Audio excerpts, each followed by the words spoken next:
Why do we celebrate as a hymn of liberation the story of a man who ends his life in absolute defeat before a cold cave? The question that sustains the sonic monument of 2112 is not about how the individual defeats the system, but about what happens when the system becomes so perfect that the very idea of beauty is turned into noise to be eliminated. When Rush entered Toronto Sound Studios in early 1976, they were not merely trying to save their careers from an ultimatum issued by Mercury Records after the commercial failure of Caress of Steel. They were performing an autopsy on the corpse of 1960s optimism. The sound we hear at the opening of the suite is not the birth of a new era, but the static hum of an order that has already won. For the veteran who has memorized every one of Neil Peart's drum fills, the millimetric precision of those notes has always been a signal of strength and mastery. For the young listener hearing it today through noise-canceling headphones, that same precision sounds like the algorithm that decides what your next favorite song will be, before you even feel the urge to listen to it. This is where the paradox of 2112 takes hold with the greatest force. The band employs the most rigid,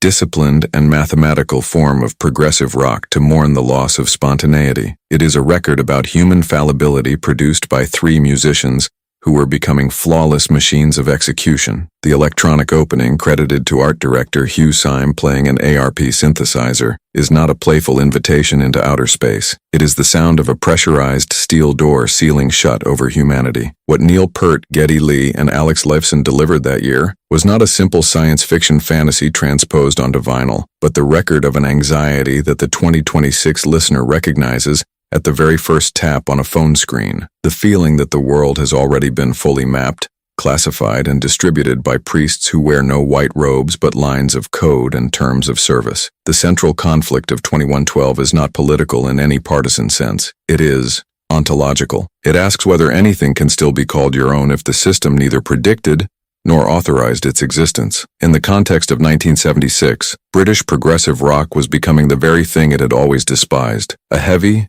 self-referential, and at times sterile institution. Larger bands were losing themselves in orchestrations that served only to conceal creative emptiness or sheer indulgence. Rush took the opposite path. They used technical complexity to expose the existential void of modernity. Peart's drumming at the start of Overture does not reach for the blues groove that still lingered in classic rock. It reaches for the absolute authority of the metronome. Every snare hit is a state decree, and it is in that rigor that the first great fracture of the album's theme resides, the one that collectors of trivia tend to overlook. How can a piece of music that exalts the discovery of an old, dust-covered guitar in a post-apocalyptic setting be so meticulously polished and rehearsed? The protagonist of 2112 finds an instrument that produces rough, instinctive, disordered sounds, but the music Rush presents as the representation of that discovery is a construction of brutalist architecture in which no deviation is permitted. That contradiction is the soul of the album. The young listener today lives this same tension daily in their digital existence. They are encouraged to be authentic and original on platforms that demand they conform to rigid standards of editing,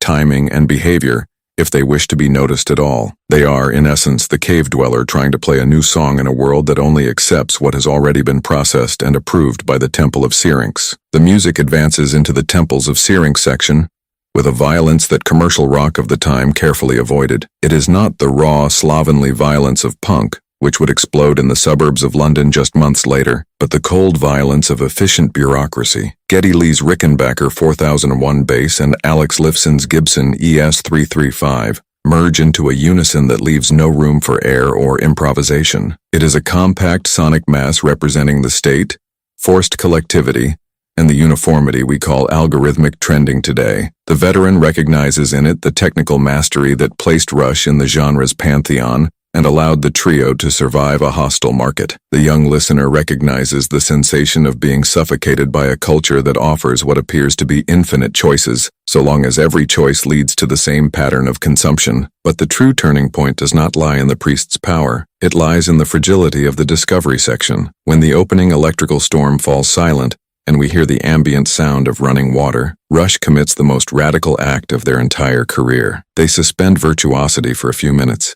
They allow time to breathe and silence to become part of the composition. For someone in 2026, accustomed to sonic compression that levels all frequencies to maximum volume, in order to capture attention within 5 seconds. That moment of hesitation and acoustic sound is almost unbearable in its realness. It is the representation of the first contact with the useless, with that which has no immediate productive purpose. The protagonist does not want to use music to change the system or turn a profit. He wants it because it makes him feel something for which he has no vocabulary yet. This is the unresolved anguish that crosses generations and shields this work against any superficial criticism from those who cling only to release dates. The veteran remembers when music still had the power to be a shared secret in darkened rooms, far from the watchful gaze of mass culture. The young listener feels that everything they discover today has already been discovered, analyzed, and converted into statistics by millions of people before them, which drains the brightness from individual experience. Rush captures that instant of discovery as something sacred and,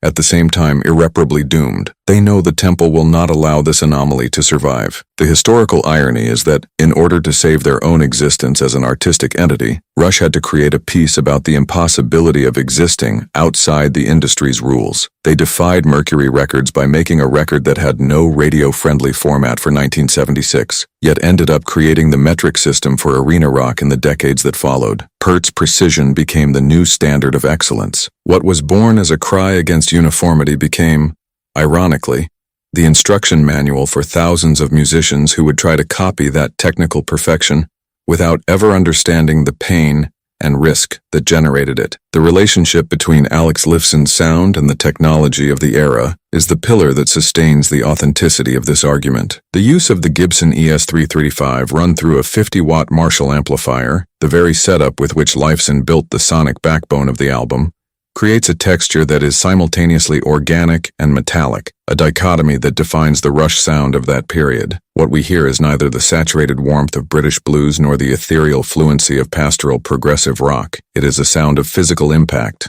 of sharp edges and almost painful clarity. In 1976, the oil crisis and the industrial decline of northern cities weighed upon the global youth. Rush, coming from the industrial suburbs of Toronto, transformed that concrete weight into sonic aesthetics. They were not looking at flowers or medieval mysticism. They were looking at gears and concrete, and in looking at the gears they realized that the human being is the only part that is always left over at the end of the optimization process. This is the question that 2112 poses to the present with renewed urgency. What do we do with what remains when productive efficiency is the only value recognized by society? The album suggests that what remains is the tragedy of the individual. The transition from overture to Temples of Syrinx is not a simple studio edit cut. It is a planned thermal shock. While the opening is a display of brute force orchestrated by three men trying to sound like an armored division, the entrance of the priests of Syrinx is the moment when the music stops being an exploration of space and becomes the imposition of a rhythmic law. Pert's use of a compound 7/4 time signature in the rhythmic foundation creates a calculated stumble that destabilizes the listener. It is not the fluid rhythm of dance or the natural sway of the body. It is the rhythm of the military march,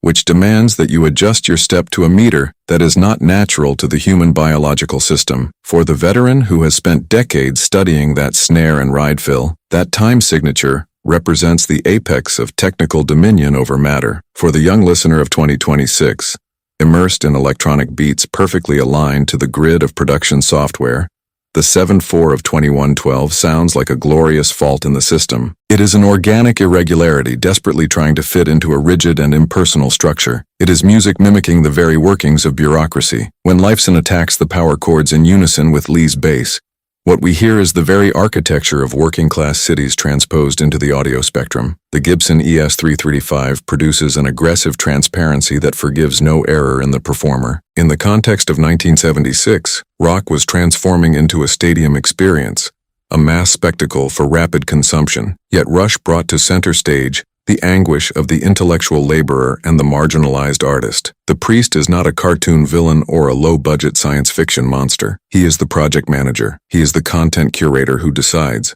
based on criteria of uniformity, what has market value and what must be summarily discarded as unwanted noise. Geddy Lee's voice in this section, hitting high notes that seem to tear the fabric of the song, does not seek conventional aesthetic beauty. It seeks the cry of the alienated who can no longer find an echo in reality. It is a vocal register that simulates the extreme atmospheric pressure under which the individual is placed when their subjectivity is banned by law or social habit. But the true secret of 2112's longevity does not reside in its surface aggression. It lies in its absolute and silent opposite. The section titled Discovery is the point where Rush's argument becomes truly dangerous to any system of control. The sound of running water, captured with a spatiality that transports us inside the cave, serves as a watershed between sterile technological civilization and forgotten wild nature. When the protagonist finds the guitar and begins to tune it note by note, we hear the sound of the very discovery of universal harmony. There is no technical virtuosity here. There is only human hesitation before the new. For the young viewer today,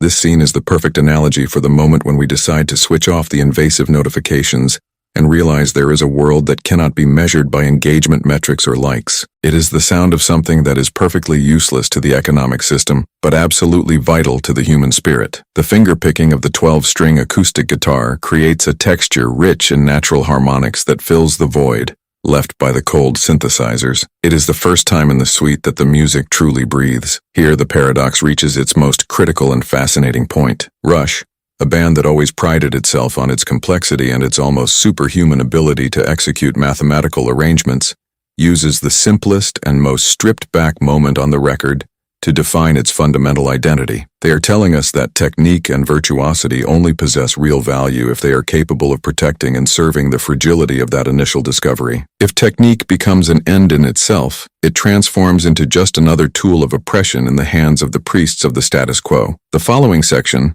Presentation, resumes the tension theatrically through the contrast between the protagonist's soft and hopeful voice and the distorted authoritarian roar of the temple's leaders. It is a dialogue of the deaf, in which Geddy Lee's bass takes on two distinct functions. It is the melodic support for the individual's dream, and, at the same time, the crushing rhythmic foundation for the state's response. The veteran recognizes in this section the compositional skill that allows a trio to sound with the depth of a classical opera cast. The young listener recognizes the eternal generational conflict, in which sincere enthusiasm for the new is crushed by the cynical experience of those who have already decided that nothing new is needed or permitted. The priests categorically declare that the music the man found does not fit the Federation's plan. In the world of 2026, the plan is the recommendation algorithm. If what you produce or feel does not generate the expected data flow, it becomes invisible to society. The Temple of Syrinx merely anticipated the dictatorship of statistical relevance that we live in today. The protagonist returns to his cave after the rejection, but the world he discovered through those 6 steel strings can no longer be unseen or forgotten. He enters a state of mental collapse that Rush translates through the section Oracle, the dream. Here the synthesizers reclaim control of the narrative, but in a profoundly melancholic and haunted way. The ARP synthesizer is no longer producing the sounds of space machines running at full capacity. It is mourning the end of an era. The use of echo effects and phase modulation on Lifeson's guitar creates a sensation of vertigo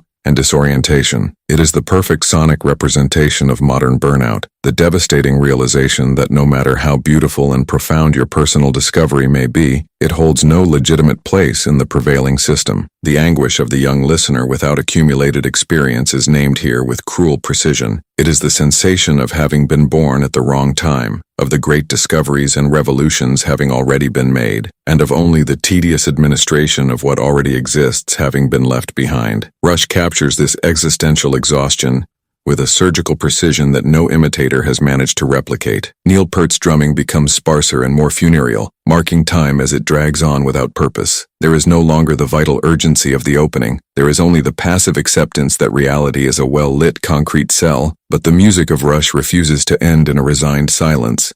It requires a conclusion worthy of its tragic and grandiose premise. The soliloquy section is the most intimate and emotionally devastating moment on the entire album. The protagonist decides that the only way to preserve his inner freedom is through his own physical extinction. It is a somber choice that directly confronts the narrative of triumph and happy endings that conventional rock and self-help culture habitually sell. Alex Lifeson's guitar solo in this passage is charged with controlled feedback and notes held to the very threshold of auditory pain. It is not a showpiece for applause. It is a funeral lament for a humanity that has lost its way. The band's technical precision now serves to build a sonic monument to the defeat of the individual, and then the grand finale explodes with renewed ferocity. It is the return of the original rhythmic violence, but now stripped of the song's melodic structure. It is the sound of pure organized chaos. The processed electronic voices that repeatedly announce that the Federation has assumed total control are the final blow to the listener's hope. The veteran hears in it the triumph of a band that managed to create a 20-minute epic that sustains dramatic tension from beginning to end without resorting to cliches. The young listener hears the definitive announcement of an era in which privacy, subjectivity, and individuality are treated as relics of a past that is not permitted to return. Rush does not offer us an easy exit or cheap consolation at the end of 2112. They offer us a cold, precise diagnosis. They used the most advanced musical technology available in 1976 to warn that technology would not save us from ourselves if we surrendered our capacity to create and feel without prior authorization. Terry Brown's production, which favors the crisp separation of each instrument across the stereo field, allows us to hear every cog of this mechanism in operation. It is a clean, professional, and modern sound, but it is a sound that wounds. It is the aesthetics of efficiency taken to its logical and destructive limit. By the end of this sonic journey, we realized that Rush was not trying to be merely a science fiction band for teenagers. They were trying to survive in a world that demanded they become just another replaceable cog in the global entertainment industry. By telling the story of a man who failed in his mission to change the world, they secured their own eternal success as independent artists. They flatly refused to become the priest of the very temple that fame was building around them. And it is in that fundamental refusal that the force lies which keeps 2112 relevant and urgent 50 years after its release. The album is not about the distant future of remote galaxies. It is about the constant fear that the present will never end and that there will be no more space for the new. It is about the deep suspicion that the solitary cave is the only place where we can still hear our own inner voice without the constant interference of the social signal. The final note of 2112 is not a chord of harmonic resolution, but a busy signal emitted by an artificial intelligence that no longer recognizes us as sentient beings. The grand finale closes the album with the formalization of an irreparable loss. If the progressive rock of 1974 sought the mystical expansion of consciousness, the Rush of 1976 recorded its inevitable compression by technique. The paradox that sustains this work and keeps it immune to time is that it became the absolute model for precision rock precisely by narrating the failure of someone who tried to be imprecise, human, and free from the system's shackles. The veteran who marvels at Neil Peart's near superhuman ability to hold perfect time through 20 minutes of constant metric and dynamic shifts is, without realizing it, marveling at the very bureaucratic efficiency that the record denounces in its lyrics. The young listener who feels the crushing weight of digital exhaustion and constant surveillance recognizes in Peart's protagonist their own reflected image, someone who found something beautiful, tactile, and analog, but who lacks the means to integrate it into a world that only understands and values what can be processed in bits. The technical perfection of 2112 is its most sophisticated and cruel disguise. The band plays with such authority and assurance that we often forget the central narrative ends with a suicide and a totalitarian invasion. The popular notion that the Federation's forces taking control at the end are liberators is a comfortable and lazy reading that the closing sonic mass does not support in any way whatsoever. What we hear is the return of absolute order following a brief and insignificant human anomaly. In the historical context of the mid-1970s, Rush was surrounded by the gigantism of bands that treated music as luxury real estate, building castles of sound increasingly removed from the experience of the ordinary citizen. In choosing science fiction as their metaphor, they did not flee from social reality. They created a magnifying lens through which to examine the progressive dehumanization that technological progress was bringing with it. The 12-string guitar in the Discovery section is not merely a musical instrument. It is an obsolete and forgotten technology attempting to speak to a present that no longer possesses the receptors to understand it. This is the anguish that unites generations in listening to this record, the fear that our unique personal contribution will be treated as nothing more than a typo in the code of a reality that functions perfectly well without our interference. Rush did not defeat their record label by creating a commercial success shaped to the standards of FM radio of the time. They won by proving they could use the very language of technical perfection to expose the open wound of our essential imperfection. They took the tools of progressive rock and turned them into an intellectual and emotional trap. When the Oracle announces that they have assumed control, it is not addressing the fictional characters in Neil Peart's lyrics. It is speaking directly to the listener seated in front of the speakers. In 2026, that voice of control does not come from a distant nebula in space, but from the pocket of your jeans, from the computer screen, and from the infinite feed that organizes what you should feel and when you should feel each emotion. The music ends abruptly and violently, because there is absolutely nothing left to be said once individual autonomy disappears entirely. The silence that follows the final seconds of controlled feedback from Alex Lifeson's guitar is the emptiness of the cave where the guitar was left behind. 2112 achieves its stature as a definitive masterpiece because it forces us to confront the uncomfortable fact that virtuosity, in and of itself, is merely a more sophisticated and elegant form of obedience if there is no free spirit willing to err and experiment outside the norm. Rush was the last great band of the classic period to understand that the future would not be a heroic conquest of space, but a fierce dispute for every second of our attention and our subjectivity. They handed us the detailed map of that dispute and showed us that in the end, the only thing the perfect system cannot fully predict or control is the act of stopping everything to listen to the sound of water and the sound of a steel string vibrating in the dark. The record is not a celebration of the hero's victory over the system. It is the spiritual survival manual for the day after the definitive defeat of our privacy and our creative autonomy. The tragic beauty lies in the fact that, even knowing the inevitable end, the man in the cave chose to play the guitar. And even knowing that the world is moving toward the total automation of feelings, we still press play and let ourselves be carried away by this sonic mass from 1976. Control has been assumed, the priests are in command, but the human noise persists in every note of this masterpiece that refuses to be background music. If the beauty of 2112's music lies in its technically impeccable execution, yet the story it tells makes clear that technical perfection is the ultimate tool of our oppression, you need to ask yourself whether you are listening to Rush as a final act of resistance or as passive confirmation that the Temple of Syrinx has finally won through the curation of your own algorithmic playlist.